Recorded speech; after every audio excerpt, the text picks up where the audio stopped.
A loud metallic banging jolts John awake.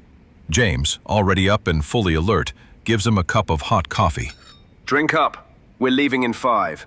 John sips the coffee, wincing as he tries to recall the events of the previous night. As he dresses, he catches glimpses of his bruised reflection in the bunk mirror, muttering under his breath. The trio gathers at the trapdoor elevator as they prepare to depart. Lyria casts one last look at the camp she's leaving behind, steeling herself for the mission ahead, while James silently strategized, knowing exactly how he'll use her as a pawn in the larger game against Rax. With John still nursing his bruised pride and throbbing headache, the 3 operatives set out, driving away from the safety of the camp and deeper into the territory controlled by Rax Thorne. Meanwhile, far from the bunker, Rax Thorne observes the game with cold amusement while sipping his drink as he releases the arrow, anticipating the rat's movements. The arrow flies straight, and the mouse darts wildly before the arrow pierces its head and falls by the side with a squeak. The children scramble to pay up in awe and disappointment. Rax looks at their reaction and just smiles at them. Sometimes you just need patience. As one of his lieutenants whispers an urgent update in his ear, Rax's gaze darkens. The trio is closer than he'd expected. Rax stands and views his expansive camp.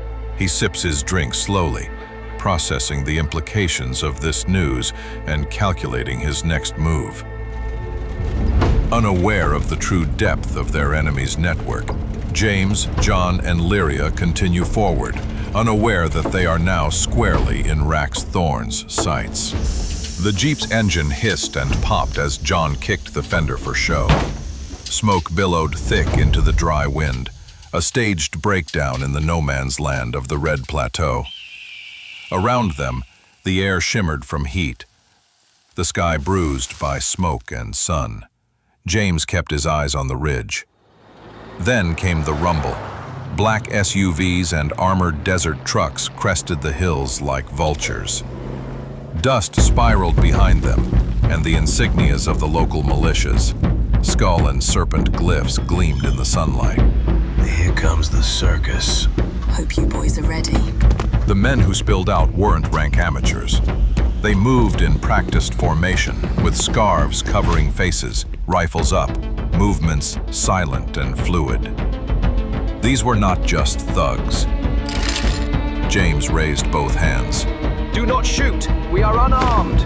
John rolled his eyes and added, Yeah. Take us to your leader. He got a rifle butt to the stomach for that. Doubling over but grinning as the cuffs clicked into place. Black hoods were drawn over their heads, and they were shoved into a truck.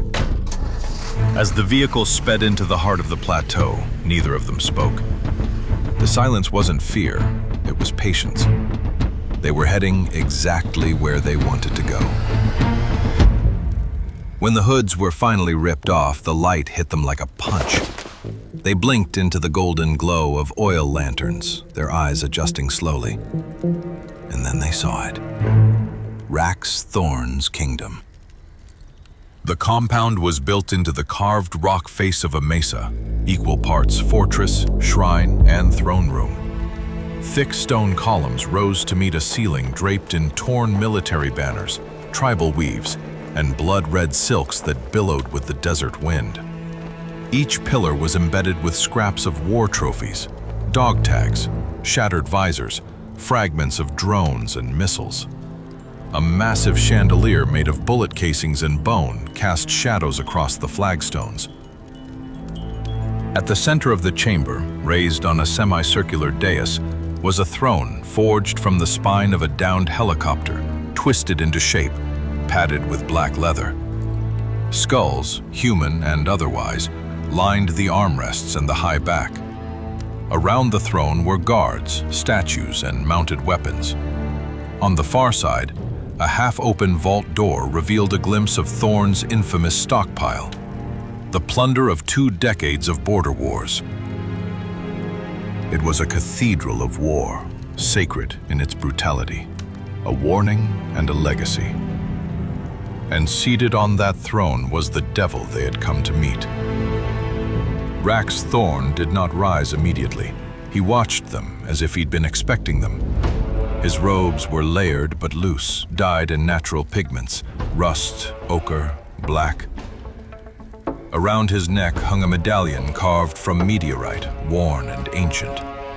His skin was carved by sun and time, his beard thick and gray, ending in 2 long braids, but it was his eyes. Those amber, lion-like eyes that struck hardest. He finally stood. I expected mercenaries. Instead, I get ghosts.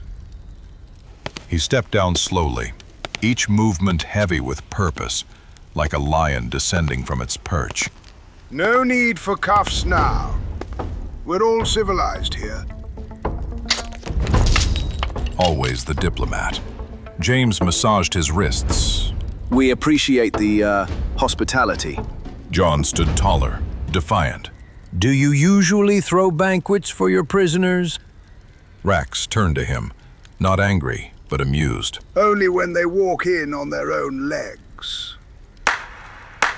Attendants emerged from the shadows with trays and plates of roasted lamb, saffron rice, clay jugs of dark wine, and copper cups filled the long table. Eat, please. I insist. You've come a long way, and death is such poor company on an empty stomach. Lyria sat last, but not before glancing briefly toward the edge of the chamber, where a small framed photograph sat on a crate beside the throne. Her eyes locked on it for only a second, but it was enough. Rax notices her see it. The food was rich, aromatic, and alarmingly good. Rax served himself, then motioned toward James with the wine jug. A drink, diplomat. Only if you're pouring it too. With a smile, Rax obliged, filling the goblet and passing it down. He poured John's next. You'll like this. It's from Kinshasa. The fruit of a failed coup and one brilliant smuggler. John took a sip, eyeing him. Cheers to criminal empires, then. To survivors. Rax corrected. He passed a plate toward Lyria himself, some flatbread stacked with grilled quail. His voice gentled, just slightly. You look familiar. Have we met? Lyria hesitated, eyes hardening.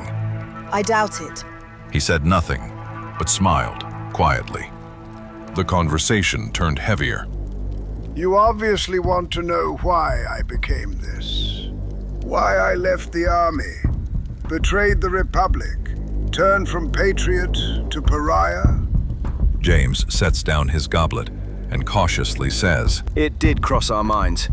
Rax leaned forward, elbows on the table. Because I followed orders that turned my people into ashes. Villages burned because they stood in the way of a pipeline. Doctors killed because they treated insurgents. I gave everything to the machine, and when I questioned it, they tried to wipe me out. So I built my own machine. This one. It doesn't pretend to be good. It just is. John said nothing but stared hard.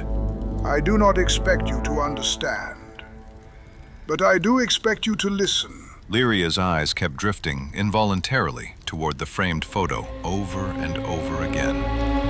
Her expression betrayed nothing, but inside her thoughts screamed. That photo? No, that can't be. It's impossible.